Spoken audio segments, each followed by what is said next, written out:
Tyler from Aspire Sports, and I'm going to give you my top 12 wide receiver rankings for the 2021 fantasy football season.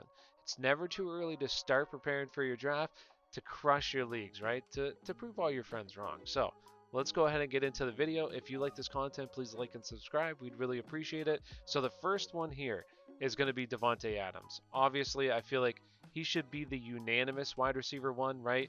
Maybe you get points for like long touchdown passes or something. So maybe like Tyreek Hill, or if you want to go someone else, go for it. But this is who should be the first wide receiver taken off of the board for the 2021 fantasy football season.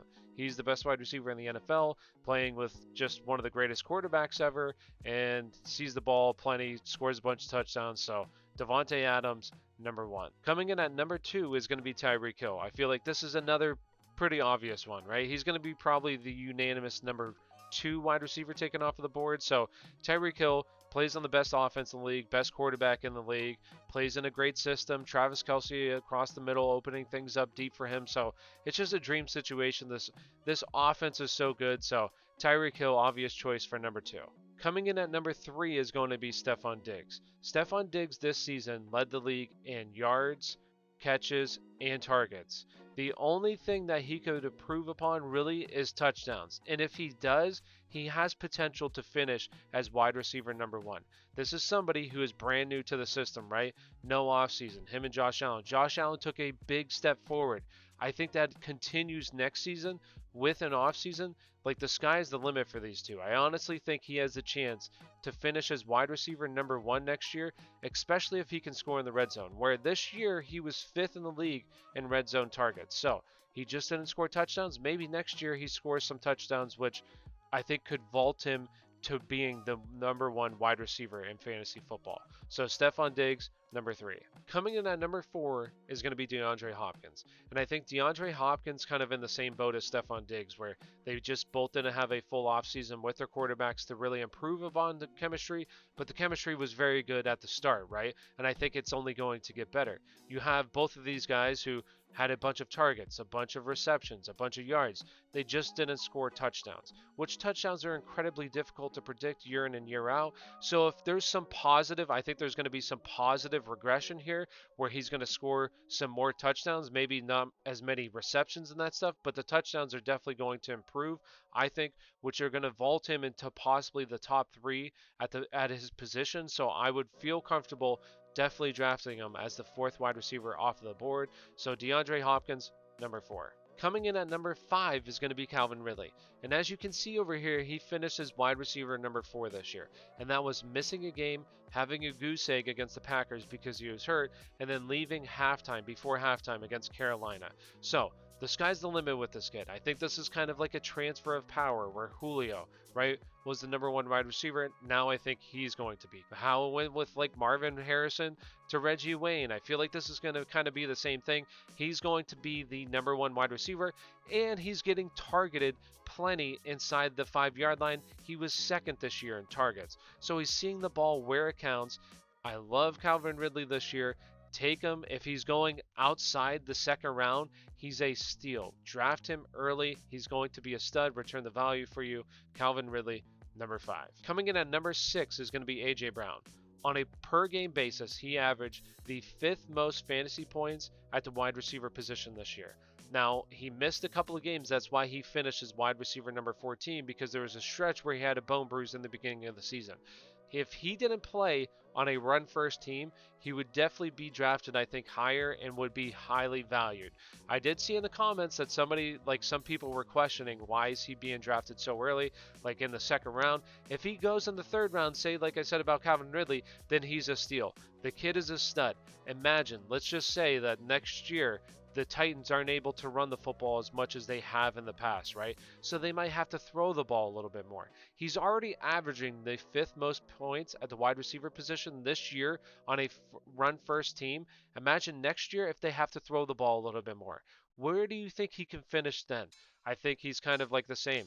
The sky's the limit for him. If they can pass the ball a little bit more and aren't able to rely on the run as much, then honestly the kid could finish in the top three as well. He has the skill set. He has the potential. So A.J. Brown, number 6. Coming in at number 7 is going to be DK Metcalf. Now, we just had the offensive coordinator fired because basically they weren't running the football as much as Pete Carroll wanted. So I think that's going to affect him a little bit next year, but he's also somebody who's just incredibly gifted. We'd like to see more out of his route tree, which I think next year with a full offseason, especially him and Russ, it will improve upon. He's the number 1 wide receiver option in this offense. Yes, the second half he had more inconsistent games, but that's just because his efficiency was through the roof for the first half. So it's going to come down a little bit. I think next year, definitely going to finish inside the top 10. It's just, is this team going to revert back to like a run first team? We'll see what happens, but definitely should be drafted in the top 10. We have DK, number 7. Coming in at number 8 is going to be Michael Thomas. Now, the fantasy football community they have recency bias, right? So they see that he didn't have a good season this year and kind of forget what he did last year. Yes, he was a massive disappointment this year, was hurt. The quarterback play wasn't that great. But I think, in my opinion, the Saints are going to sign a real quarterback. I'm sorry, Taysom Hill, but you're not a real quarterback. So I think that they sign a real quarterback, and when that happens, I think he's going to be one of the biggest steals of the draft because we've seen the potential, right, with him in this offense. I don't think that's going to change if they have a decent quarterback come in here. Now, say they go Taysom Hill. I don't like him that much. We'll see what happens at the quarterback position heading into next season, but let's not forget that he just had basically a 300 fantasy point season as a wide receiver the year prior and was unanimous wide receiver number 1 taken off the board. So, Michael Thomas, wide receiver number 8 this year. Coming in at number 9 is going to be Keenan Allen. Now, in like a full point PPR, you could probably move him up like a spot or two. It's just he's not going to see that much yards, right? He's going to see a ton of targets, a ton of receptions, but like his ADOT this year, average depth of target, was 7.3. That's not that far downfield, so he's seeing a lot of shorter stuff, some intermediate stuff. It's just he's not going to have that much receiving yards. He could have a decent amount of touchdowns, where this year he had 8, and then through weeks 1 through 14, he was wide receiver number 8. So I just don't think he cracks the top 5 because he's not seeing the ball downfield. So I'd like him at this spot. I think he's a little bit better, especially in like a full point PPR.